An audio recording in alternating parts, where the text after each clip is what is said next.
Africa Content TV.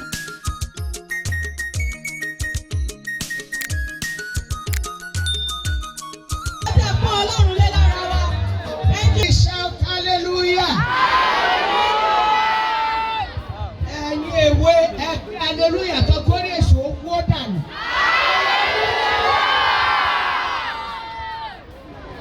Kí n tó gbàdúrà mo fẹ́ sọ fún yín pé mo bẹ̀rẹ̀ ní ọmọ ọdún kan láti máa orin. Nǹkan kí nǹkan tí Ọlọ́run bá rán yín wá sí ayé láti ṣe. Èṣù ní dá orí yín pa o. Ọlọ́run ẹ̀sà mi o. Ohun rere tí Ọlọ́run ń fún yín pé kẹ́ wá ṣe láyé gbogbo ẹ̀ lẹ́ máa ṣe. Mo fẹ́ràn àwọn ọmọdé torí pé èmi fúnra mi láti máa kọ orin ní ọmọ ọdún. Mo dẹ̀ sì ń kọ. Gbogbo òru òní mo kọ orin. Tí o bá ti fèsì nǹkan tọ́lọ́run rán ọ, wàá rí ìyanu Ọlọ́run, wàá rí àánú Ọlọ́run, wàá rí ìrànlọ́wọ́ Ọlọ́run. Bàbá tún mi ègbò ló wà bọ́ síbi.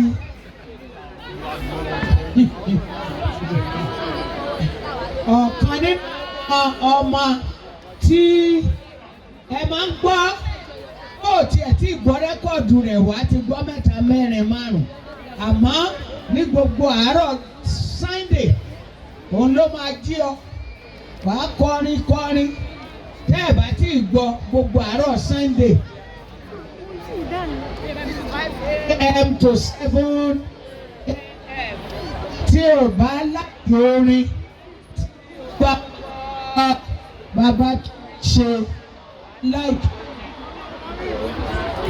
Èṣù ní borí yín o, ẹ ṣàmì o, ẹ jẹ́ gbàdúrà o, ní orúkọ Jésù olùgbàlà, ààbò Ọlọ́run á dájú lórí yín o, àánú rẹ̀ á wà fún yín o, ẹnikẹ́ni yín tó wá lọ́dún yìí lámọ̀ọ́dún ẹ ò ní wá yín tí o, ààbò àtòdì Ọlọ́run yóò mọ yín yín ká.